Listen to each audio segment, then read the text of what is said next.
Hello everyone, আসসালামু আলাইকুম। তো বন্ধুরা, তোমরা সবাই কেমন আছো? আমি খুব ভালো আছি।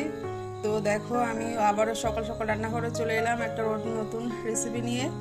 তো আজ বানাবো তালের পাকান পিঠে। তার জন্য আমি একটা বাটিতে তাল নিয়েছি, তাল কোরানো ছিল, আর এখানে চালের গুঁড়ো নিয়েছি, আর নিয়েছি একটু গুড় দিয়ে বানাবো, কালারটা যাতে সুন্দর হয়। আর নিয়েছি সুজি।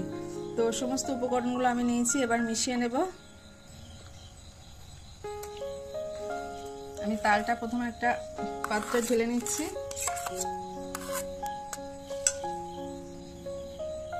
তালের ভিতরে আমি গুড়টা দিয়ে নেব।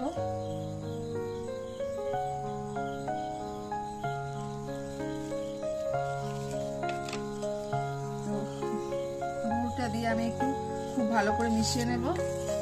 তালটা খুব ভালো করে নেড়ে নেড়ে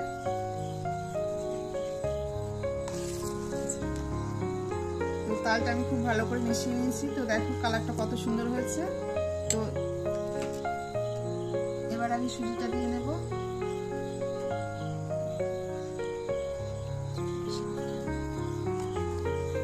সুজিটা দিয়ে একটু নেড়ে নেবো খুব ভালো করে।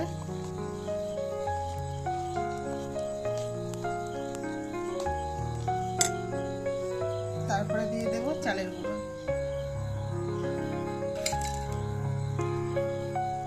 এটা দিয়ে খুব ভালো করে আমি নেড়ে চেড়ে খুব সুন্দর করে মিশিয়ে নেব।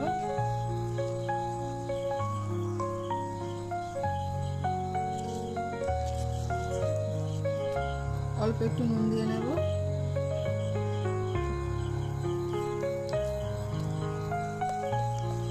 সমস্ত উপকরণগুলো আমি দিয়ে এইভাবে মিশিয়ে নিয়েছি। আমার ডোটা এখন রেডি হয়ে গেছে। তো আর একটু এইভাবে ভেজিয়ে নেব, তাহলে পিঠাগুলো সুন্দর করে ফুলবে।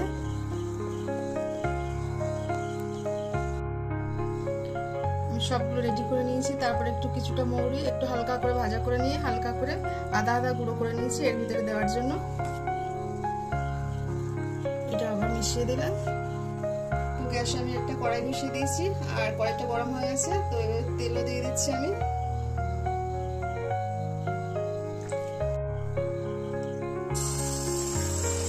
তো দেখো তেলটা গরম হয়ে গেছে, আর আমি প্রথম পিঠাটা দিয়ে দিয়েছি। তো কত সুন্দর ফুলছে।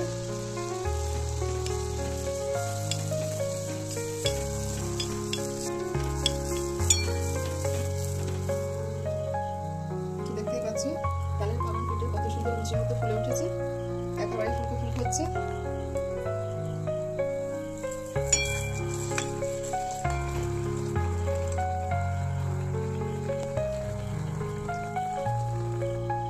তো এই পিঠাটা আমার হয়ে গেছে, আমি এটা তুলে নিচ্ছি। আমি আবার একটা দিয়ে দেখাবো।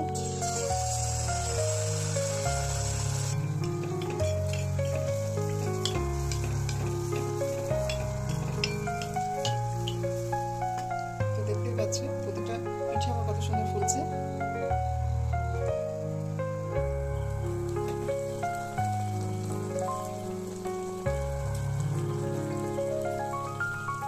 এটাও আমার হয়ে গেছে, এভাবে আমি বাকিগুলো সব করে নেব। তো বন্ধুরা, দেখতেই পাচ্ছ আমার তালের পাকান পিঠে বা মালপোয়া কত সুন্দর হয়েছে, কালারটাও খুব সুন্দর হয়েছে। তো তোমাদের কেমন লেগেছে অবশ্যই কমেন্ট করবে, আর কার কার তালের মালপোয়া বা পাকান পিঠে খেতে ভালো লাগে সেটাও জানাবে।